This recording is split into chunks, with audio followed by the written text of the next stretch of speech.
جی راحت کالوی صاحب، میں کہہ رہا تھا کہ جب بھی سینٹ کے الیکشن ہوتے ہیں، ووٹ خریدے جاتے ہیں، بولیاں لگتی ہیں، اور ہر دفعہ یہی کہا جاتا ہے کہ آئندہ الیکشن صاف شفاف ہوگا۔ آخر اس کرپٹ پریکٹس کو ختم کیوں نہیں کیا جاتا؟ یا یہ کرپٹ پریکٹس ان سیاستدانوں کے مفاد میں ہے؟ پاکستان عوامی تحریک اس کو کیسے دیکھتی ہے؟ جی راحت کالوی صاحب۔ بسم اللہ الرحمن الرحیم۔ عاطف گندو صاحب، تھینک یو ویری مچ جی۔ آپ نے ایک بڑے اہم موضوع پہ مجھے گفتگو کرنے کا موقع دیا۔ دیکھیں، سینٹ میں بولیاں لگنا ہو یا اسمبلی کے کسی بھی پنجاب سے لے کر بلوچستان اور بلوچستان سے لے کر سندھ اسمبلی اور سندھ اسمبلی سے لے کر خیبر پختونخوا کی اسمبلی اور پھر ہماری نیشنل اسمبلی، تو یہ الزامات ساری پارٹیاں ایک دوسرے پہ لگاتی آئی ہیں، لیکن اس کے تدارک کے لیے آج تک کوئی سنجیدہ کام نہیں کیا گیا۔ جو انتخابی اصلاحات ہیں، جو پاکستان عوامی تحریک کے قائد ڈاکٹر طاہر القادری کا اولین مطالبہ ہے، اور جو پچھلے 30 سال سے وہ اس مطالبے کو دہرا رہے ہیں کہ جب تک ہم انتخابی اصلاحات نہیں کریں گے، جب تک ہم اس کرپٹ نظام کو تبدیل نہیں کریں گے، تب تک کچھ بھی نہیں ہو سکتا۔ یہ بولیاں لگنے کا سلسلہ جو ہے یہ کبھی نہیں تھم سکتا، نہیں رک سکتا ہے۔ اور جو چاہے، میں کہتا ہوں کہ اس کرپٹ نظام میں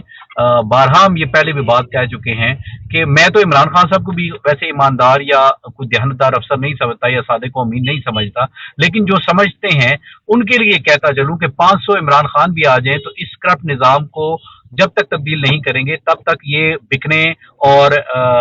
خریدنے کا سلسلہ جو ہے وہ جاری اور ساری رہے گا۔ اور ہم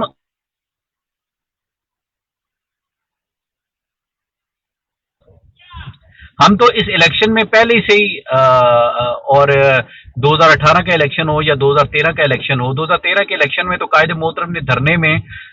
تبدیلی سرکار کو بار بار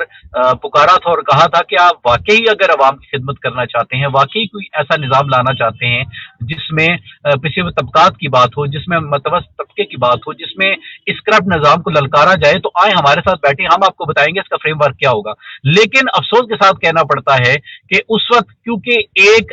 زوم میں تھے عمران خان صاحب، اور وہ یہ سمجھتے تھے کہ شاید وہ آئیں گے تو ایک جادو کی چھڑی ان کے ہاتھ میں ہوگی اور وہ سب کو ٹھیک کر دیں گے، لیکن انہیں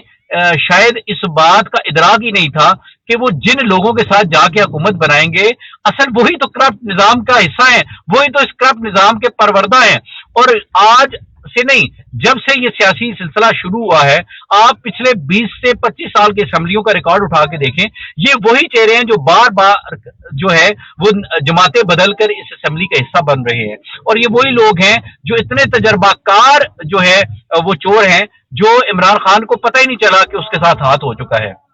اور ہمیں اس بات میں جو ہے کہنے میں کوئی ہم آر نہیں سمجھتے کہ جب تک اس نظام کو جھنجھوڑا نہیں جائے گا، جب تک اس نظام کے پرخچے نہیں اڑائے جائیں گے، تب تک کسی تبدیلی کو امید عوام بھی نہ رکھے اور ہمیں تو ہے ہی نہیں۔ اور عمران خان صاحب نے سینٹ الیکشن میں جس طرح بکے ہوئے گھوڑوں کو قبول کیا، جس طرح عام معافی کا اعلان کیا، میں سمجھتا ہوں کہ عمران خان کو ایماندار اور